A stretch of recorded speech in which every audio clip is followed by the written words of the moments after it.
भाग 2 सफलता का अगला अध्याय। अध्याय 13 तकनीक के साथ विस्तार।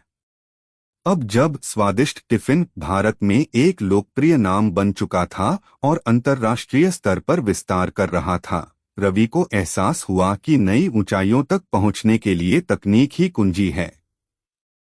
उसने एक एआई संचालित मोबाइल एप्लीकेशन विकसित करने में निवेश किया, जो ग्राहक की पसंद का अनुमान लगा सकता था, फूड डिलीवरी के मार्ग को अनुकूलित कर सकता था और खाद्य अपशिष्ट को कम कर सकता था। इसने उसकी सेवा को और अधिक प्रभावी और ग्राहक अनुकूल बना दिया। उसकी टीम ने एक सब्सक्रिप्शन मॉडल भी पेश किया, जहां ग्राहक अपनी आहार संबंधी प्राथमिकताओं के अनुसार अपने भोजन की योजना बना सकते थे। इससे ग्राहक की स्थिरता बढ़ी और व्यवसाय में स्थायित्व आया। अध्याय 14 प्रतिस्पर्धा और नवाचार का सामना। जैसे जैसे स्वादिष्ट टिफिन बढ़ता गया, बड़े फूड डिलीवरी सेवाओं और रेस्तरां श्रृंखलाओं से प्रतिस्पर्धा बढ़ गई। रवि को एहसास हुआ कि उसे अपने ब्रांड को अलग बनाना होगा। उसने ताजा, घर के बने भोजन पर ध्यान केंद्रित किया, जो स्थानीय रूप से प्राप्त जैविक सामग्री से तैयार किया गया था। उसने क्लाउड किचन मॉडल भी लॉन्च किया, जिससे बिना किसी भौतिक रेस्तरां के नए शहरों में विस्तार करना संभव हुआ। प्रतिस्पर्धा में आगे रहने के लिए उसने पोषण विशेषज्ञों के साथ साझेदारी की और विशेष आहार योजनाएं शुरू की, जैसे कि कीटो, वीगन और मधुमेह रोगियों के लिए उपयुक्त भोजन।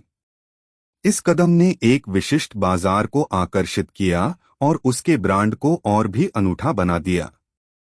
अध्याय 15 पैकेज्ड फूड इंडस्ट्री में प्रवेश। ब्रांड की लोकप्रियता बढ़ने के साथ रवि को पैकेज्ड फूड बाजार में अवसर नजर आया। उसने स्वादिष्ट टिफिन ब्रांड के तहत रेडी टू ईट भोजन, हेल्दी स्नैक्स और इंस्टेंट मिक्स पेश किए। ये उत्पाद सुपरमार्केट और ऑनलाइन बाजारों में लॉन्च किए गए, जिससे उसके व्यवसाय का विस्तार हुआ। रेडी टू ईट भोजन विशेष रूप से छात्रों और कामकाजी पेशेवरों के बीच लोकप्रिय हुआ, जो झंझट मुक्त और घर जैसा स्वाद चाहते थे। अध्याय 16 एक बड़े संकट से उबरना। जब सब कुछ सही लग रहा था, तभी एक बड़ा संकट आ गया। एक प्रतिस्पर्धी ने स्वादिष्ट टिफिन पर घटिया सामग्री के इस्तेमाल का झूठा आरोप लगाया। इससे ग्राहकों का विश्वास कम हो गया और बिक्री में भारी गिरावट आई। रवि ने घबराने के बजाय तत्काल कदम उठाए।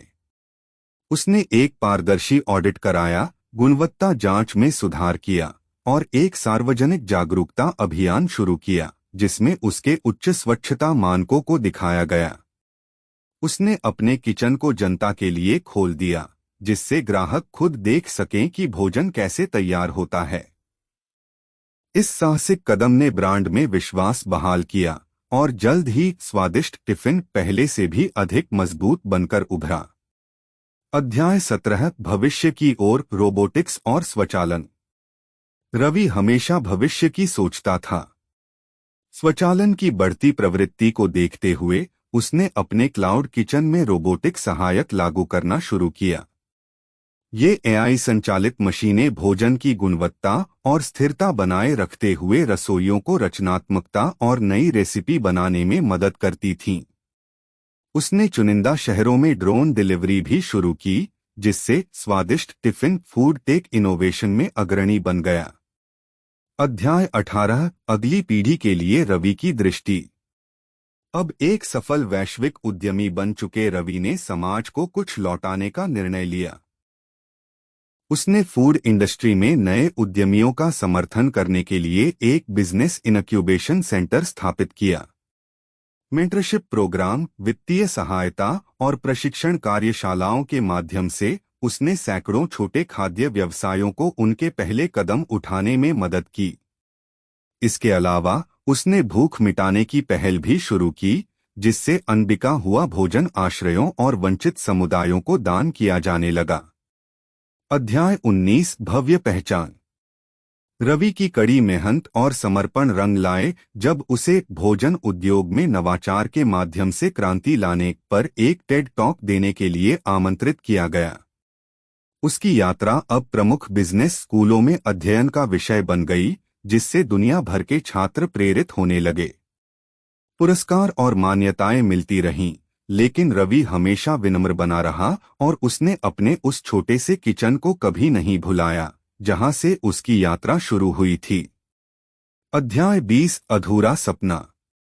अपनी सारी सफलता के बावजूद रवि को लगता था कि उसकी यात्रा अभी पूरी नहीं हुई है।